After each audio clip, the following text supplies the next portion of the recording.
Welcome back inside the Now Morning Show as we continue this morning. A very interesting conversation up next, all concerning salaries and performance. Are some managers overpaid? This morning, we welcome back Mr. Richard Solomon, Managing Director, Development Consulting Center Limited. Good morning to you, Mr. Solomon. Good morning to you, Raucus. How are you doing this morning? Hi, good, you know. All right. So the conversation of people getting paid has been a hot topic recently. Yeah. Do you think the public outcry is even justified in the first place? Man, take off your glasses to start, man.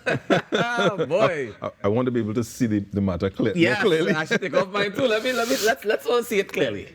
So it depends on how you look at it. If you look at it from the perspective of performance, and we say that the performance that we require as the public is efficiency, better health care, national security, etc., then I could understand people's outcry and upset. It's reasonable that people would say, well, I'm not getting what I perceive I'm paying for, and therefore I don't want to. So perception is important. Very important. So it's important to know what you're paying for. Correct. How do managers or organizations set up pay structures for their management? Right. So we now have to separate the private and the public sectors. Okay, that's fair. Because they are in it for different reasons. Private sector is profit driven. And so, for example, if you have a CEO in the private sector, then the board is going to say, this is the level of performance we require of you. We're giving you this contract. We have these metrics that you must hit. And for that, you get a certain return or benefit, maybe a bonus, base and bonus, right? All right. Which is not unreasonable. Yeah. If you don't hit it, you probably don't get the bonus, or you get less of a bonus. And then if you keep missing it for a period of time, we're probably going to get rid of you because why does the private sector exist? To churn a profit. So that's very different. In the public service, the issue is now mandate. There's a high service element. We must serve the people. That is what it's supposed to be. And so if we were to go by saying, well, are managers overpaid in the public service, then we have to examine, well, what are the metrics that they're supposed to be hitting? If we use performance, because there are other things that we could use. For example, there are many people in the public service who say, I am not paid sufficiently because the cost of living has gone up. Many of them will never cannot properly make a performance argument because the performance is simply not anything close to what we expect. For example, if you go on any one of these social media platforms, you'll see people advertising services to register companies, to do annual return of directors, $500, $1,200, whatever it is. This is something that you or I should be able to just walk in to the Ministry of Legal Affairs and get done. But you can. You can, but if you meet person A, Richard, he tells you one thing. You meet person B, she tells you another thing. Person C tells you another thing. And so when the public gets frustrated, it's like, I'm not dealing with this. I get someone else to do it for me. And this is not something I'm asking. I've experienced this. And many people have experienced it. So inefficiencies are built into the system and nobody's doing anything about it. Or not sufficiently. And that's a management issue we're talking about. Okay. So I'm saying that the argument is almost invalidated if you want to look at this from the perspective of performance in the public service. It's almost invalidated for almost everyone. This is not me saying that there aren't people who work very hard in the public sector, but the public sector as a whole, generally, we as a citizenship, when we look at this, we would go, a citizenry, we would say, nah, we're not happy with the performance. So if we went by that, nobody should get an increase.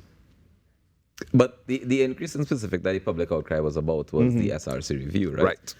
Which deals specifically with the parliament. Parliament and other public offices, judiciary and so on. But it's the ones that you can't measure their performance based on walking into ministries and getting service because their performance is based, I mean, from my understanding of it, is based on policy. Right, their role, a part of their role is policy and implementing policy and negotiating policy and getting the best policy to facilitate what we need on the ground. So it's supposed to trickle down from them to the people who work in the ministries. Well, there's policy. Back up a minute. I wouldn't do the Prime Minister's job for what they are recommending in terms of pay. Me, Richard Solomon, wouldn't do that. Okay. I think it's way too stressful. You're always under a spotlight and somebody's always going to come for you. That's too much stress. I mean, I could drive a taxi instead. That's how I feel about it. As a person, I think it's too stressful. I don't think it's compensated sufficiently, actually. Right. No. But I feel like if you're in public service, right, is it about the compensation? Well, you tell me. Where do we hear the greatest outcry for greater pay? Yes, but like you mentioned before, is about cost of living. Right. Okay, so that's a factor. Right. We can't be so can't wear rose-colored lenses into thinking that people go into public service just for service. People need to be paid, and they want to be paid well, whether they do a good job or not. And this is true across the board, right? The other thing that we have to consider are compensatable factors.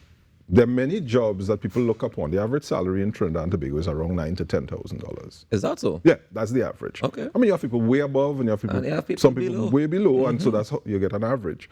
The money goes further in this country than it goes in many of our neighboring that's a fact. nations. So, so you also have to take that into account. The economy is built a little bit or a lot differently. But we have plenty of subsidies.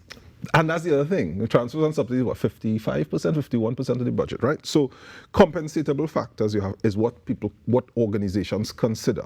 Right. When we look at a job, it is built based on what do you do, what are you required to do, what must you have. In other words, what are the factors that we will compensate? And that differs if I will, this is not saying it's a bad thing, if I'm a garbage collector, that really is different to if I were the accountant for a large organization like WASA or something like that. The compensatable factors are different. Now, people will immediately say, well, you're a person and I'm a person, and I live and you live, and we all have to eat and do all the things that we have to do. So why should you make 10 times what I make? Well, now we're getting into a different territory, because we have to look at when these decisions are made, the societies have sort of collectively looked at these things and said, all right, well, we perceive that someone who is collecting the garbage should not make as much as someone who is performing brain surgery. Did the society decide that? Somewhere over time, those decisions were made. Okay. And the society sort of agrees. The society says, go ahead. No, I'm just wondering if it could be something as based on like knowledge-based learning or knowledge-based execution, for example, right? So you have skilled labor and you have unskilled labor. Right. So I don't know, you would need a whole different skill set to be able to do brain surgery. Precisely. Than you would need to be able to clean the roads. Precisely. But it doesn't mean that you don't need any skills. No. So it's not that we don't need skills. I mean, I've looked at these guys who pick up trash on a morning, and the way they hop on and off that truck, I can't do that. I'm sorry. My knees can't take that. No, not at all. So absolutely, you do need skills in order to be able to do all jobs. All jobs are important because somebody's paying for it. All jobs get you tired, right? So we accept that. But we have to agree that what goes into one type of job in terms of the competencies that you need and how we value that would be different to another. And the risk as well. There's also that. You know, a lot of what we see in terms of salaries and what people are paid has to do with what they're responsible for. It has to do with what they're responsible for. It's funny you say that, right? Because then you just said that society decided that the people who collect the garbage aren't as valuable financially as somebody who might be doing brain surgery, right? Yeah. But if they don't collect the garbage for 2 weeks, we end up in a health hazard. All work is important, and all work gets you tired.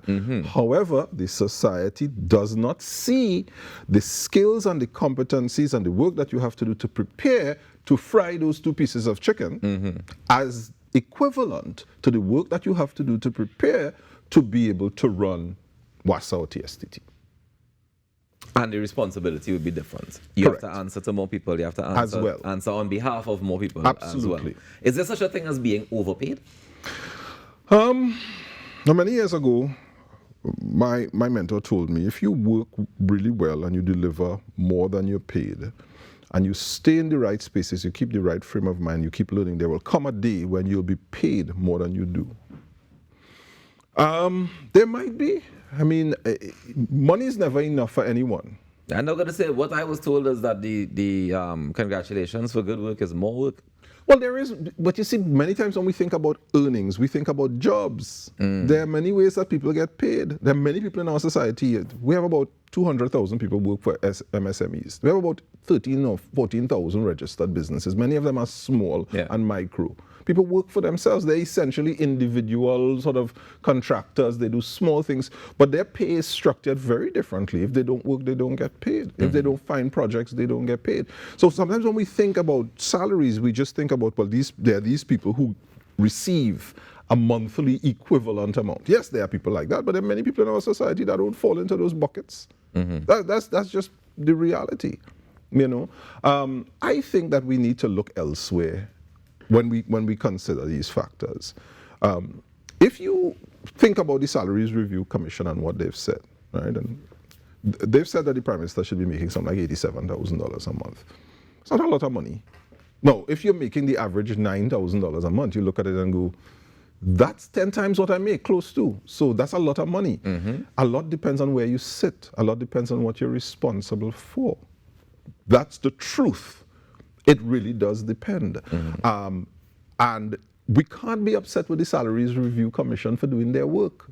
Remember, the Constitution says we need to have a Salary Review Commission. They have a calendar of work. They're supposed to put out this report that says, this is what we see. Now, whether it's adopted or not is a completely different thing. If the unions, let's juxtapose, trade unions and employers will negotiate every 2-3 years, whatever it's called for. If you are a member of the union and you are not doing your job, what does the union do? Do they say we will not negotiate?